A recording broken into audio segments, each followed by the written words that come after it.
Good day, everyone. It is a privilege to share to you my research and my topic in ELT 7 review of literary techniques. But before that, before we will go deep down in my topic, first we will define what is literary techniques. So what is literary techniques?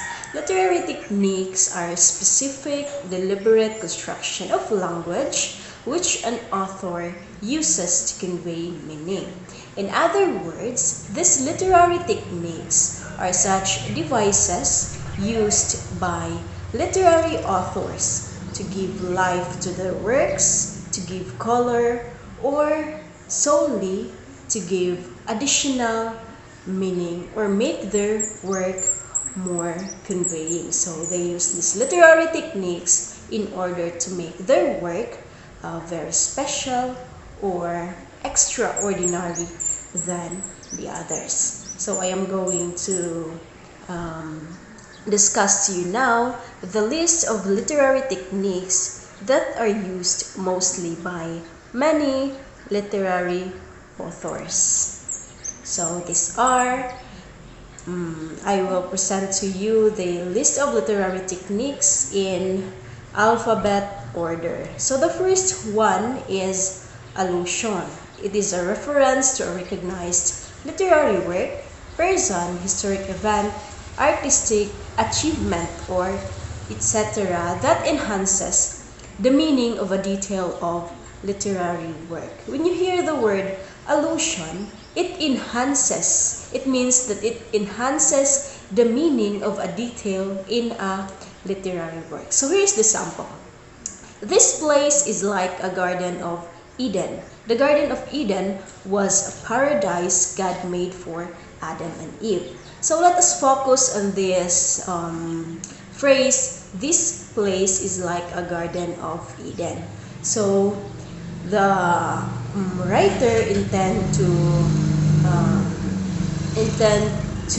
say that the place he is referring to is like a Garden of Eden, or that place has similar features of the Garden of Eden. Either it is beautiful, very relaxing, or etc.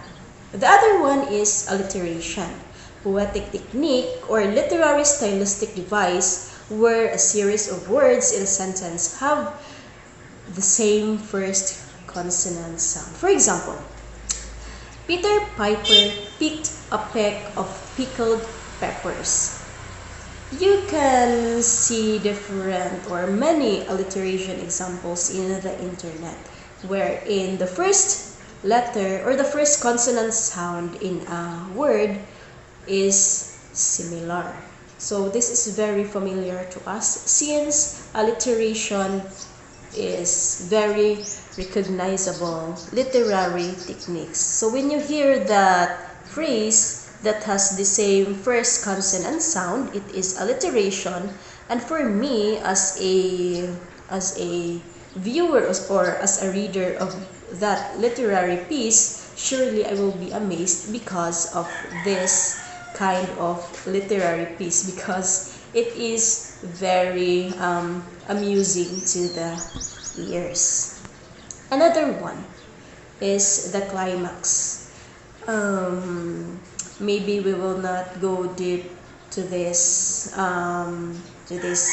climax because this is very familiar to us since we are in this generation and we are also fond of watching movies, for example. So this climax is the high point, or it is where the high emotional point of the story happened. Another one is the conflict. It is also part of the story wherein the protagonist and antagonist have their conflict in the story. Or there are many types of conflict in the story wherein the protagonist has the conflict of himself, or the protagonist has the conflict in the society. So it is the struggle that shapes the plot in the story. It also gives intense or entertainment to the story. Another one is this dramatic irony. When the reader or audience knows more about the action than the character involved. So this dramatic irony is somewhat happened in the story wherein the viewers get angry with the characters, because we will say that this character is very he is not aware of his or her environment, but the viewers does. So, for example, in the story of Romeo and Juliet, in Romeo and Juliet, the audience knows that Juliet is only asleep, not dead, but Romeo does.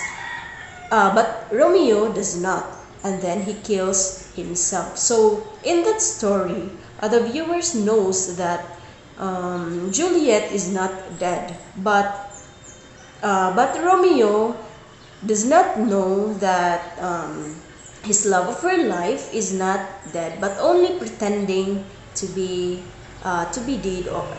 dead, or he or she is just asleep. So by that, because Romeo is not aware that Juliet is only asleep, he kills himself.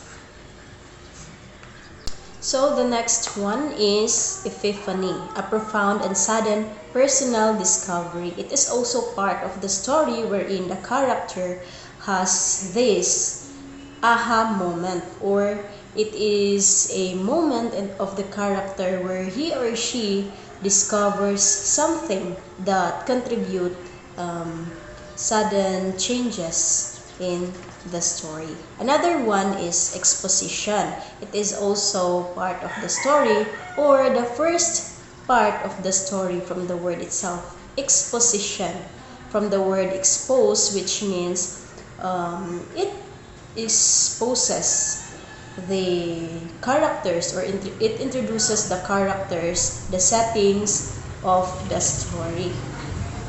So let's proceed to falling action. Falling action comes after the climax. It is where the conflict in the story was resolved. For example, two friends fight over a boy. It is a climax. But then after their tempers cool, they decide to talk through the problem instead of fighting.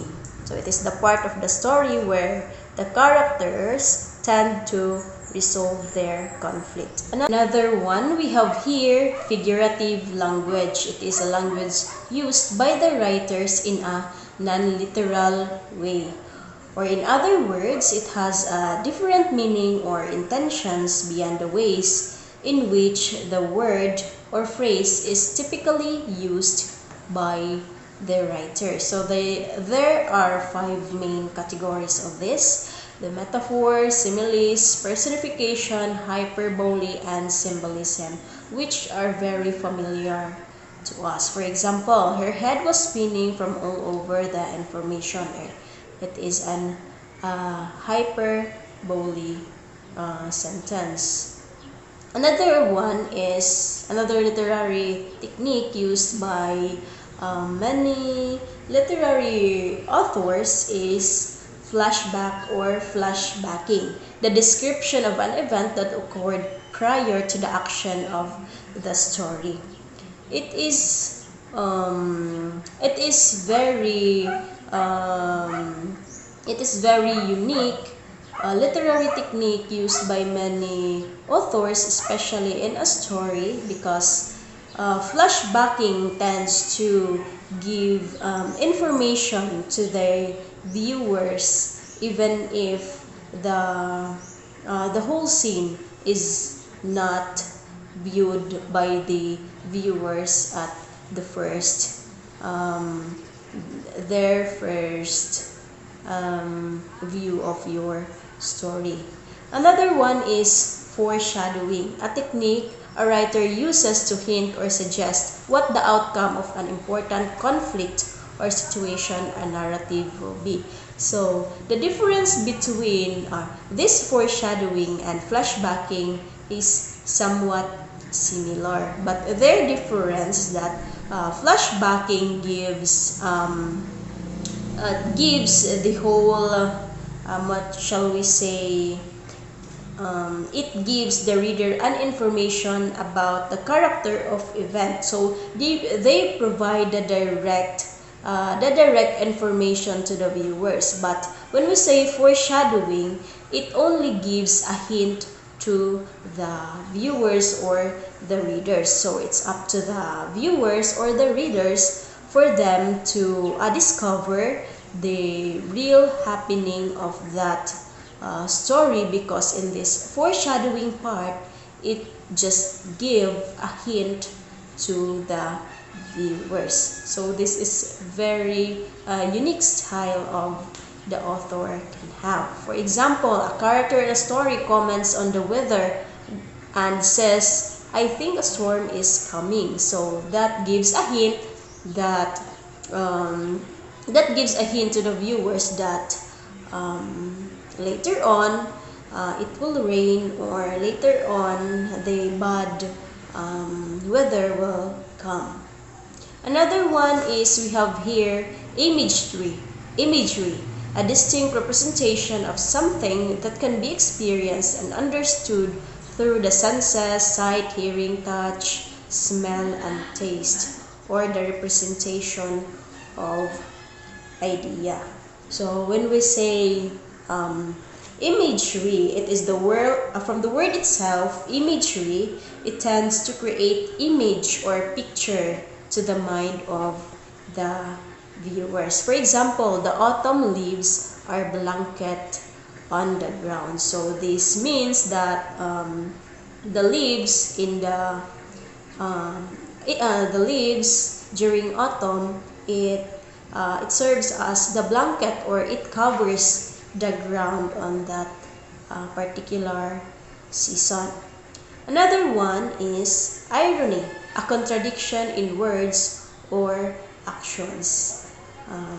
Irony, it is afar from what is true or what actually happens, or it or from the word itself, from the word here, contradiction. So when we hear contradiction in literary techniques, it is called irony.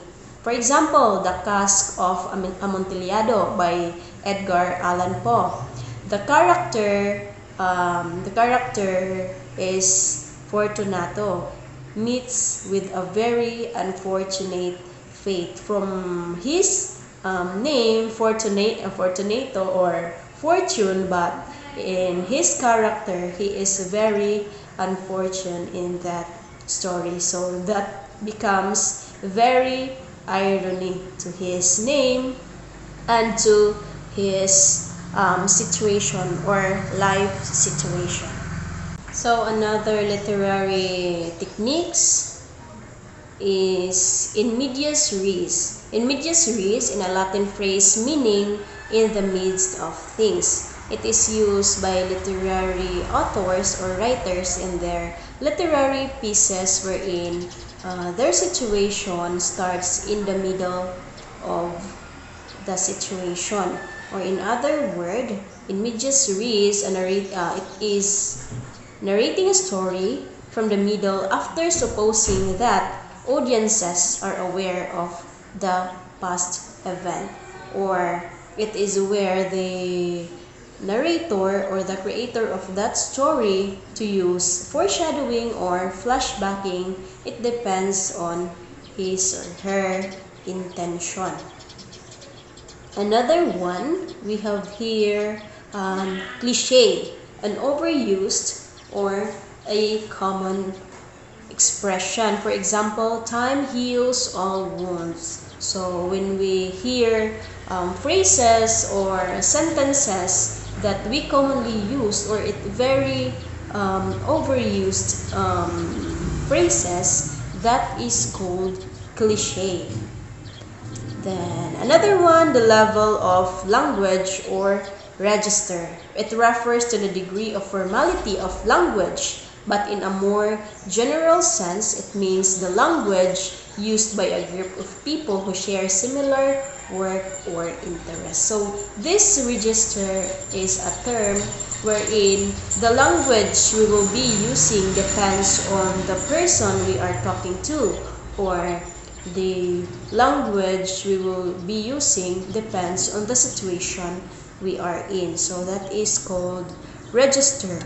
Or for example, in having a profession, so the word of the law student and the word of the doctors are very different. So that is called register. So you will be using the language that fit into that particular situation or the particular person you are meeting to.